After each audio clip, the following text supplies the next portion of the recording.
Bonjour à tous. Lundi 30 mai 2022 à 13h31 heure de Paris, le Soleil et la Lune seront en conjonction à 9,03 des Gémeaux. Cette troisième et dernière nouvelle lune de printemps ouvre un cycle de 29 jours et demi qui nous propose de nous ouvrir à de nouvelles connaissances, à découvrir de nouveaux lieux, à nouer de nouvelles relations avec des personnes très différentes de notre cercle habituel, et tout cela avec simplicité et légèreté. Ces énergies Gémeaux sont là pour nous aider à sortir de nos schémas de pensée sclérosés et par là même nous permettre de changer et d'évoluer quant au regard que nous posons sur le monde. Avec les Gémeaux, il est question de communication, d'échange, de curiosité, de vivacité d'esprit, mais également d'éparpillement et possiblement de superficialité. Le maître des Gémeaux est Mercure, le messager des dieux. Dans cette carte de nouvelle lune, il se trouve que Mercure est rétrograde. Il a commencé sa rétrogradation le 11 mai et repassera en mouvement direct le 4 juin. Pour rappel, toute planète qui rétrograde nous indique que les énergies qu'elle véhicule sont à tourner vers l'intérieur.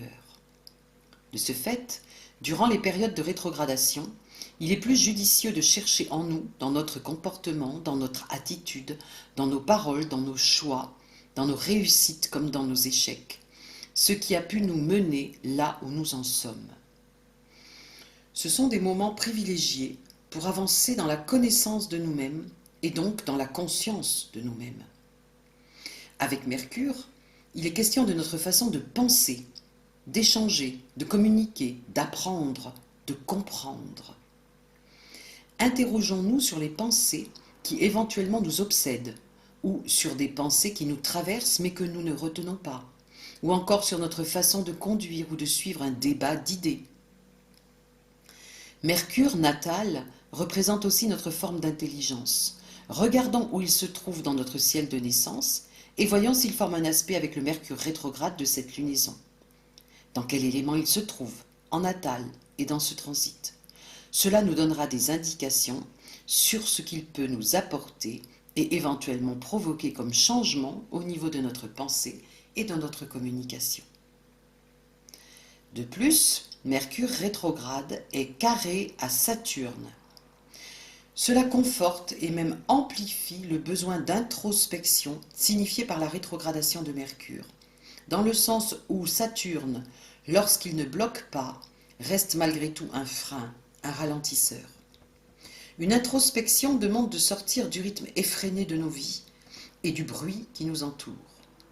En cela, Saturne peut être un véritable allié, d'autant plus qu'il est en Verseau et donc sous la maîtrise d'Uranus. Excellent pour un changement de nos schémas de pensée, changement par ailleurs possiblement radical. En appui à ce travail intérieur, Pluton rétrograde lui aussi envoie à Mercure l'injonction de la nécessité d'une grande profondeur dans notre réflexion, dans nos analyses, dans nos compréhensions. La question « Pourquoi je pense cela ?» aux différentes étapes de notre introspection peut être le leitmotiv de Pluton trigone à Mercure. Autre action de Pluton, mais de par son carré avec Vénus.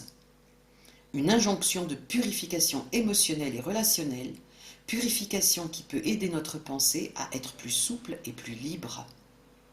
Vénus représente aussi nos valeurs, celles que l'on se donne et celles sur lesquelles nous nous appuyons pour évoluer dans le monde. Pluton vient remettre en question nos certitudes. Nous pouvons en cela nous sentir déstabilisés et finalement changer de point de vue concernant certaines valeurs que nous rejetions jusqu'alors. Nous pouvons prendre conscience de notre attachement à des idées obsolètes pour nous aujourd'hui, nous en libérer, et fort de nos prises de conscience et de nos nouvelles connaissances, nous pouvons nous forger de nouvelles convictions.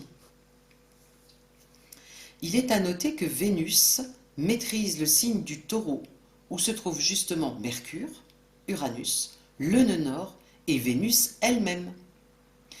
Le nœud nord, qui indique la nature de notre étape évolutive actuelle, nous invite à rechercher la stabilité, la simplicité, un accord harmonieux avec la nature et notre corps, un sentiment d'abondance. Il s'agit de sortir de l'univers tourmenté du nœud sud en Scorpion, en nous libérant de chaînes émotionnelles appartenant au passé et qui envahissent notre présent.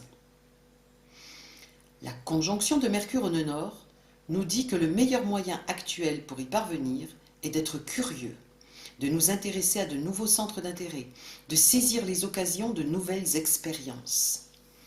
Les découvertes que l'on peut faire participent grandement à nous faire changer de regard sur nos propres comportements et nous aider à voir nos schémas de pensée. Autres atouts pour ces changements, l'inspiration et l'intuition portées par Neptune, qui est en sextile à Mercure ainsi qu'à Pluton, et donc en planète focus d'un triangle mineur. Par ailleurs, l'inspiration et l'intuition sont favorisées si nous sommes dans une attitude d'introspection et d'ouverture aux énergies subtiles. D'autre part, Neptune en domicile en Poisson se trouve en fin de signe et en conjonction large avec Mars et Jupiter, situés au début du Bélier.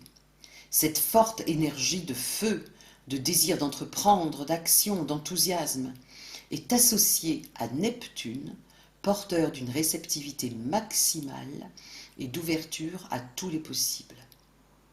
La formidable énergie dégagée par Mars-Jupiter en Bélier vient alimenter la nouvelle lune par l'aspect de sextile qui les relie. Dans cette lunaison Gémeaux, notre ouverture à de nouveaux centres d'intérêt, le changement de certains de nos points de vue, le lâcher-prise quant à des schémas de pensée qui empêchaient de nouvelles compréhensions, tout cela sera sous-tendu par un désir d'affirmation de soi, d'évolution personnelle, de mise en avant de nos valeurs sur un plan individuel, mais également collectif avec Jupiter. Attention cependant, avec ces fortes énergies feu et air en présence, à ne pas partir dans tous les sens et à garder une certaine maîtrise de nous-mêmes grâce, entre autres choses, à des moments consacrés à la réflexion approfondie de nos réactions, ressentis et attitudes face aux événements.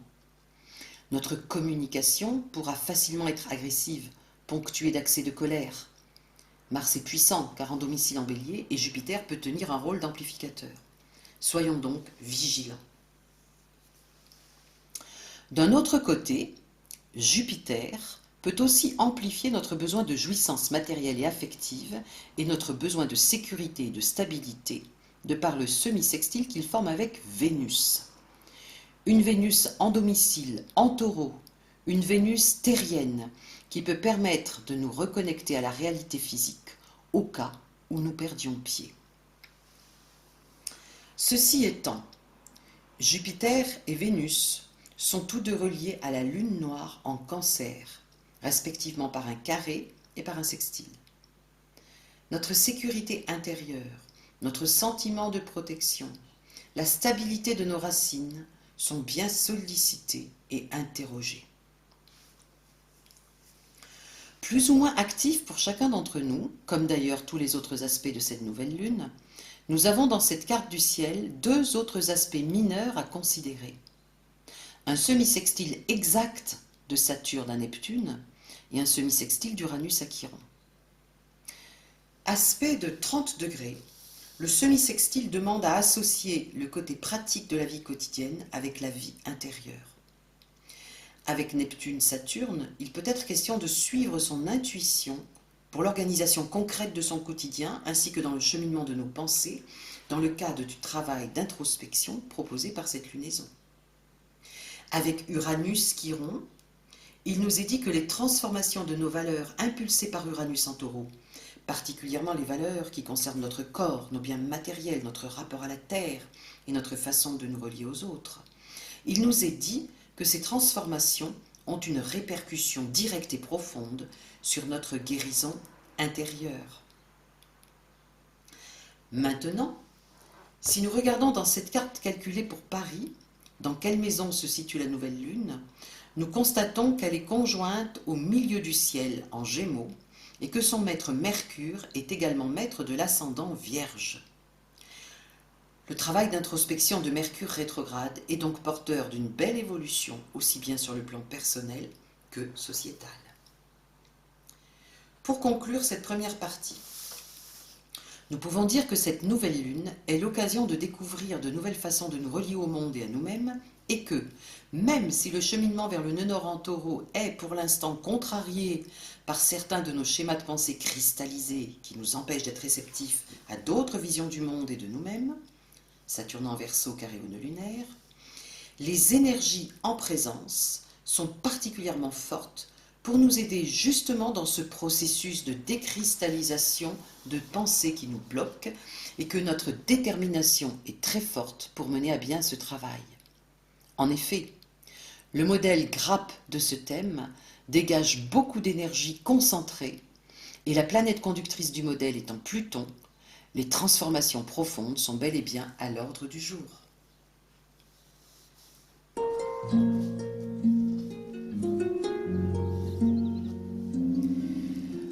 Avant de regarder le symbole sabian correspondant à cette nouvelle lune, je vous propose d'évoquer les principaux mythes associés au signe des Gémeaux. Tout d'abord, nous trouvons les jumeaux Castor et Pollux. Castor était mortel, alors que Pollux était immortel. Lorsque Castor fut sur le point de mourir, Pollux voulut renoncer à son immortalité pour rester avec son frère. Mais Zeus offrit l'immortalité à Castor et plaça les deux jumeaux au ciel en tant que constellation des Gémeaux. Nous voyons là la dualité mortelle-immortelle et par analogie la dualité matière et spirituelle. La dualité caractérise les personnes marquées par le signe des Gémeaux. Il est à noter que Castor et Pollux étaient sous la protection d'Hermès, qui correspond à Mercure chez les Romains. En astrologie, Mercure est le maître des Gémeaux. Hermès est donc également en résonance avec ce signe. Fils de Zeus et de la nymphe Maïa, il vit le jour sur le mont Silène. Peu de temps après sa naissance, alors que sa mère venait de le déposer dans ses langes sur un van en osier, le nouveau-né se dégagea de ses langes et s'enfuit pour explorer le monde extérieur. Il deviendra le messager des dieux auprès des dieux et des mortels. Il sera également le dieu du commerce, le gardien des routes et des carrefours, le patron des voyageurs, des voleurs, et le conducteur des âmes aux enfers. Il était généralement représenté chaussé de sandales ailées, coiffé d'un chapeau à large bord, le pétase, et portant le caducée, symbole de ses fonctions de héros divin. Nous retrouvons là des caractéristiques des Gémeaux: la curiosité, la mobilité, les échanges, celui qui transmet, le messager. Enfin, en forte résonance avec ce signe, il y a également le troisième travail d'Hercule, la biche de Cérynie. Le troisième des travaux d'Héraclès fut de capturer cette biche et de la ramener vivante à Mycène. Eurysthée lui confiait là un travail qui demandait rapidité et dextérité. Ne voulant ni tuer ni blesser la biche, Héraclès accomplit le troisième de ses travaux sans faire usage de sa force. Il la poursuivit sans relâche durant une année entière, et sa chasse l'entraîna jusqu'en Istrie et au pays des Hyperboréens. Finalement, lorsque, exténuée, la biche se réfugia sur le mont Artémision et de là descendit jusqu'au fleuve Ladon, Héraclès banda son arc et tira une flèche qui passa entre l'os et le tendon de la patte sans que soit répandue une seule goutte de sang. Puis, il lui immobilisa les deux pattes de devant. Ainsi capturée, il la chargea sur ses larges épaules et il traversa l'Arcadie en se hâtant vers Mycène. Dans son commentaire du troisième travail d'Hercule, Isoline Agenépanie nous parle des sabots d'airain de la biche. Nous restons avec ce métal sacré dans l'ambivalence des Gémeaux. En effet, parce que sacré, il isole la biche du monde profane, et parce que lourd, il l'asservit à la terre et à ses instincts. Par ailleurs, dans la course-poursuite entre Héraclès et la biche, les premières qualités qui se manifestent chez l'homme comme chez l'animal sont l'agilité, la souplesse et la rapidité. Avec cela, rappelons qu'à la course, la règle veut que triomphe le plus intelligent. Nous pouvons également retrouver une autre caractéristique des Gémeaux dans la nature de la biche. Rapide et légère, elle évoque l'allure éternellement adolescente des personnes marquées par ce signe.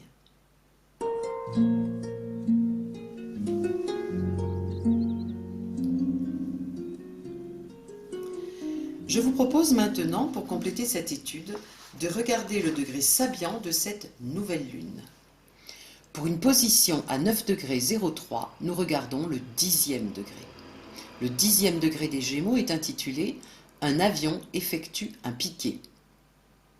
La dominante est « Aptitude supérieure à défier la nature et jouer avec le danger ». Grâce à la maîtrise de ses facultés intellectuelles, l'homme est capable de défier la force fondamentale par excellence de la nature, la gravitation.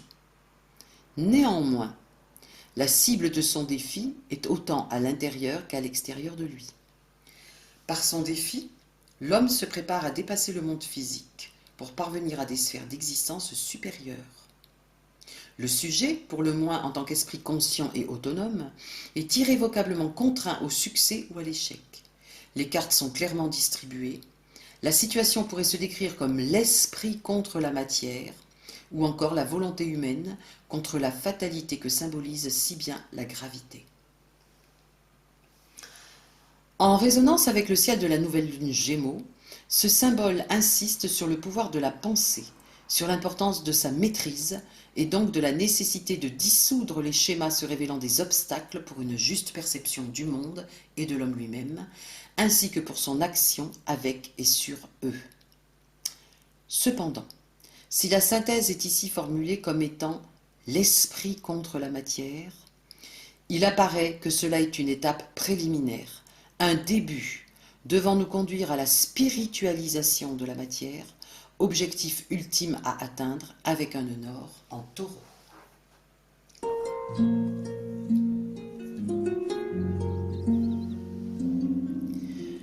Pour terminer cette étude, regardons brièvement du côté de la numérologie et des arcanes du tarot. La date de cette nouvelle lune, le 30-05-2022, nous donne 14 ou 5 selon la méthode de réduction utilisée. Cette nouvelle lune est donc en résonance avec Tempérance et avec le Pape. Tempérance est un arcane de communication et de dialogue. Il est question de fluidité dans nos échanges avec les autres. Fluidité représentée par l'eau blanche qui coule, plus exactement qui circule, du vase bleu de la réflexion au vase rouge de l'action. C'est aussi la circulation des énergies entre le spirituel et le matériel. Pour une bonne circulation, il est bien sûr nécessaire de décristalliser les schémas de pensée qui nous bloquent. Par ailleurs, Tempérance est le premier ange du tarot. La douceur et l'harmonie qui émanent de cet arcane ont leur origine dans le monde spirituel. N'oublions pas, au cœur de nos réflexions, d'écouter notre petite voix intérieure afin de permettre à notre intuition de nous guider. Quant au pape, il représente le guide et le protecteur. Il est porteur de bons conseils et surtout de sages conseils. Son niveau de conscience est très élevé et son lien avec le monde spirituel est puissant. Dans le cadre de cette nouvelle lune, il est en résonance avec l'ouverture de notre pensée, avec le travail d'introspection proposé pour nous conduire à une meilleure connaissance de nous-mêmes, en particulier sur le plan relationnel, avec les autres, avec soi et avec Dieu. Et surtout, le pape nous conforte dans le fait de suivre notre intuition, cette dernière étant toujours reliée au monde spirituel. J'arrête là l'étude de cette nouvelle lune et vous remercie pour votre écoute. Je vous souhaite une très belle nouvelle lune. À bientôt!